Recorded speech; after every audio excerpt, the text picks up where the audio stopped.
And so we were talking about Sylvia Marusik, and I just brought up my phone here, and I told her today, so I'm going to interview Greg, and so I asked her if she would have a question to ask you. So for Sylvia Marusik, I'm going to ask you this question.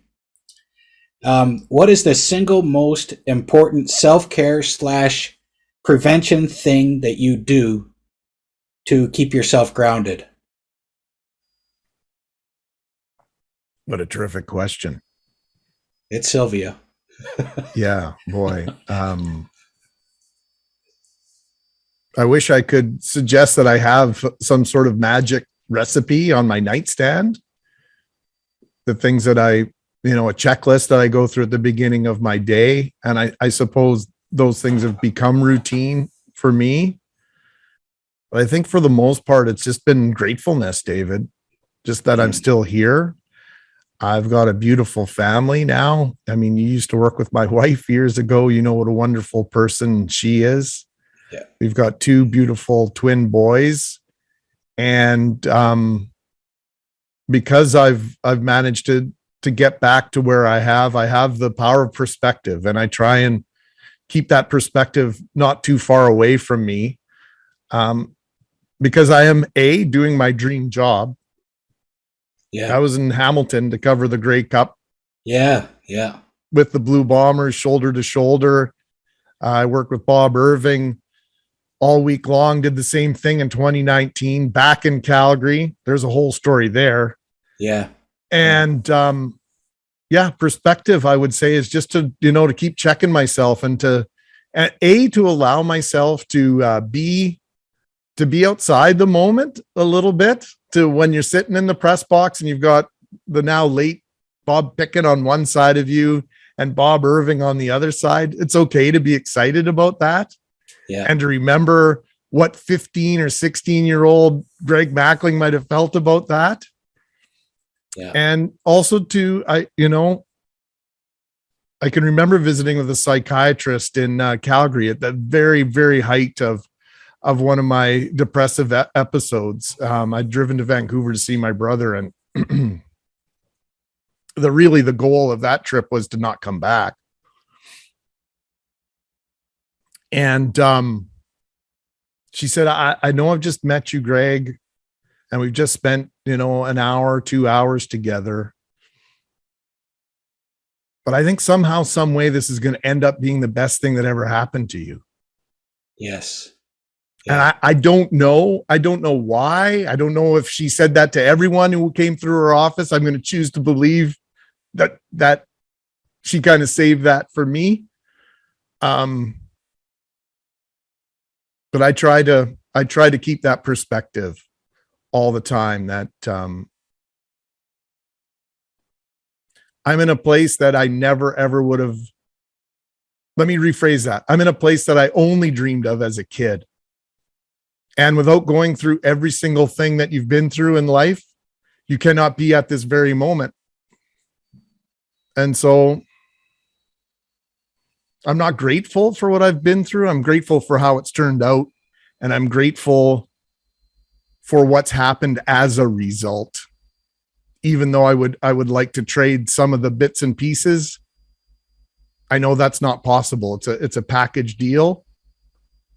And so when I'm in the middle of a radio show and I get one of those pickaxe headaches, I think you know what I'm talking about. Yeah. Yeah. That might only last 30 seconds or 45 seconds. That's part of the deal. And at the end of the day, David, it's a pretty good deal after all. Yeah. So yeah. I don't know if that satisfies the question or not. Well, I think it's a good question and a good answer, because we've been in this journey for a while, and some of this stuff now has become routine in some ways. And people ask me sometimes, what do you do? I'm like, good question. What do I do? Right. Trying to survive is something I do every single day. Yeah. I was in a networking thing recently, and somebody said, what are you grateful for? And I said life. And the person thought that was just the stupidest answer ever. You know, like, really? Come on, can't you be more specific? And I'm like, no, I really can't. Like, no. And I get up in the morning. That gratitude for life is something I've worked with all the time. I like to be able to see my family, because there was a point where, I mean, I should have been a vegetable if I survived at all, you know? Yeah. So to me, it's been that simple and that complicated that I'm thankful for life. And sometimes it's been easy to wish for the alternative or not to deal with life. Yeah. But I get these opportunities to have memories with people around me, with my family. I wouldn't, and one thing that really stood out to me one time that made a big difference to me was my family, the people that know me and still love me. They would rather have me today with my faults and with the things I have to deal with than to be visiting me in a cemetery somewhere. You know, because I found my family, like my kids, my grandkids, my wife, to be far more supportive than I deserve. And it would see that's the new you sneaking in, though, right? That you deserve. And we got to quit doing that. Anybody who's going through trials and tribulations, we tend to do that. We tend to tag it with first world problems. Yeah. Compared to somebody else, it's not that bad. Yeah. You can't look at it that way, because if you don't put an importance on what you're dealing with, it's easy to put it on the shelf. And then it's a form of procrastination in my mind, because you ultimately are going to have to deal with all those little things that don't feel very big. And it's going to be a lot more difficult to unpack them all at once, as opposed to dealing with those things. So you do deserve the patience that your family gives you, or the grief that they give you when you lose your patience. Because I still have those times, man, where I'll all of a sudden be a real jerk. Yeah. I lose my patience, either in traffic or in the house when my kids don't listen to me, or when things are kind of going sideways. And man, oh man, the fact that those things still happen, it's tough to comprehend. But the why is important, right? Yeah. Not an excuse, but a reason. You know, I don't think you and I are excuse guys, but reasons. And if you can share with your wife, I don't know why I just snapped at you. There was no good reason, but here's probably why. I didn't get enough sleep last night, or I've got something else sitting on my shoulder, something else that I haven't dealt with. And that's my next challenge now, is the procrastination stuff, all the stuff that builds up, right? Because you're still not strong enough to deal with, you know, organization is still not my best friend. So I try and give myself a little bit of a break on that, but eventually it will catch up to me. So I've got to work on that. So that's on the list of things to work on. I didn't mean to derail all that. I learned so much talking to you, Greg. Oh man, you truly are a brother from another mother. Yeah, right back at you, man. We have gone through so much stuff, and I know there's one nice thing here. I know the heart you have and how huge it is for other people, and that is something that has always impressed me with you. And I like to think I have heart for others as well. Oh, I know you do.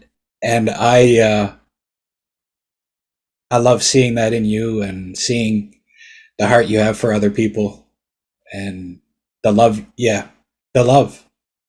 Listen, when you go to the other side, when you go to, I won't say death's door, but you're in the neighborhood, you're on the street, and you're seeking out death's front step, either on your own or through the actions that have been, the hand that's been dealt. That perspective is super powerful. And when you say, life, what are you thankful for? Life. Well, yeah, it's a gift every single day. It's a gift. Yeah. Because it was something that we were prepared to hand in our roster spot. Yeah. We were going to be cut from the team. We were prepared to cut ourselves from the team. Cut. Yes. Yeah. And listen, there are a lot of strong people in this world that deal with stuff that we can never imagine. They come from backgrounds that we can't comprehend. We look at a guy like Anthony Bourdain, who might have had the greatest job in the world from the perspective of millions of people. And then, and then people ask, why would he do that? Well, fuck. He didn't do it.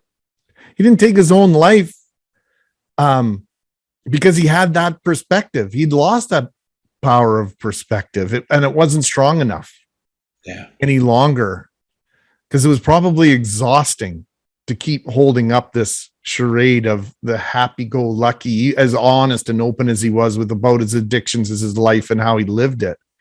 It gets exhausting after a while. And that's the one thing I urge people to sort of be careful of.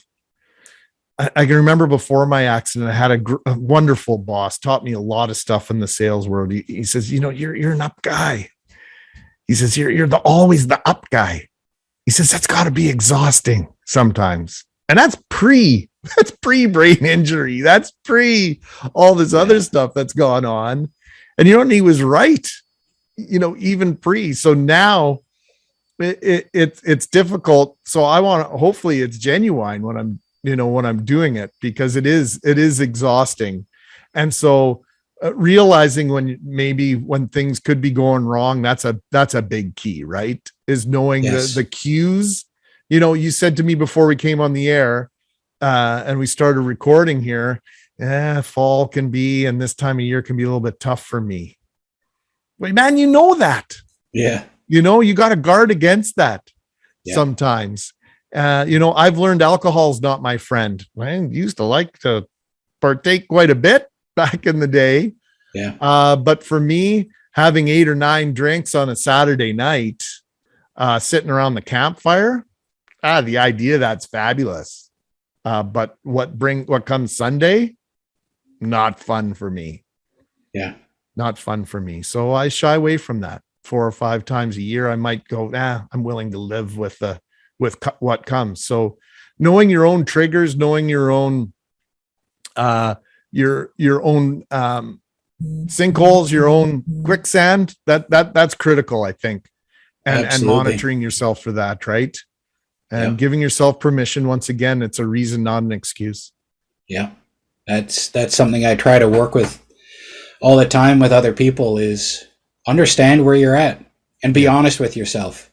Be honest with what's actually going on, and research, find out what's going on, and then you have to work with it. That's part of my HOW program, right? Honesty about yourself, open to learning, open to finding out all the things that are good and bad, and what triggers you, what doesn't, what helps, and then put it all to work. And that's the part where a lot of people fall down, because they like the attention, maybe, but they don't always want to put in the hard work. It is hard work. It is hard work.